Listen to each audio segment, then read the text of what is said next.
Alors, un petit mot sur Piastri. Weber et son manager, donc il déclare, voilà, tout ça. Nous ne cessons de le mettre dans des eaux plus troubles, et à chaque fois qu'Oscar va dans des eaux plus troubles, il continue à faire des résultats. Il continue à faire le boulot avec un sourire sur le visage, en disant «Donnez-moi d'autres défis». C'est beau. Ce qui m'enthousiasme vraiment, c'est que des gars comme lui, quand vous mettez plus de gens autour d'eux, plus de personnel, plus de données, plus de travail, s'en imprègnent. D'autres peuvent être très bons dans la catégorie junior, mais ils s'effondrent face au niveau d'intensité de la F1.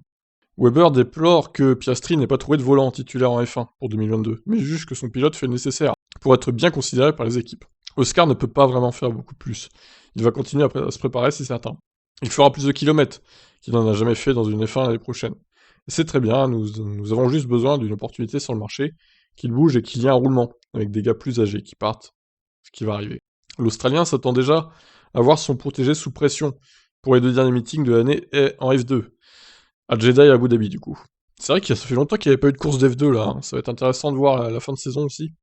Il y a encore beaucoup de points à gagner et à perdre, mais il vaut mieux en avoir inscrit ce qu'il a fait. D'une certaine manière, il aura une cible dans le dos, car les adversaires n'apprécient pas trop la façon dont il les a battus cette année.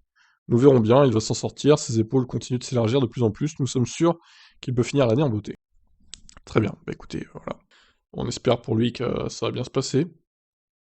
Donc, il reste 2 courses en F2, on va voir un peu... On va faire un petit point sur le classement en F2, tiens.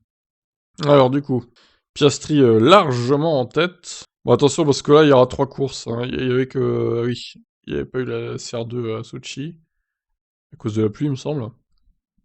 Et là il y aura quand même 3 courses, 2 sprint race et une feature race pour chaque circuit, donc attention. Puis il y a encore avoir beaucoup de points marqués là. Mais bon, je vois mal Zhou remporter le championnat quand même, il finira deuxième a priori. Sauf catastrophe pour Piastri. Alors pour Cher du coup, il peut peut-être jouer la 3ème place Théo, s'il se débrouille bien. Mais je le vois pas finir deuxième, hein, ça m'étonnerait. Donc ouais, pour Cher, soit il finira 5, peut-être 4, ou 3ème il pourrait aussi. Très bien, bah écoutez, on va suivre ça de près, hein. Putain, le nombre de pilotes qu'il y a eu, hein, cette saison. Ok, eh ben écoutez, à voir. Et au niveau des équipes, Prema largement en tête, devant Carlin et Uni Virtuosi. Allez, je vous laisse réagir. Ciao, ciao.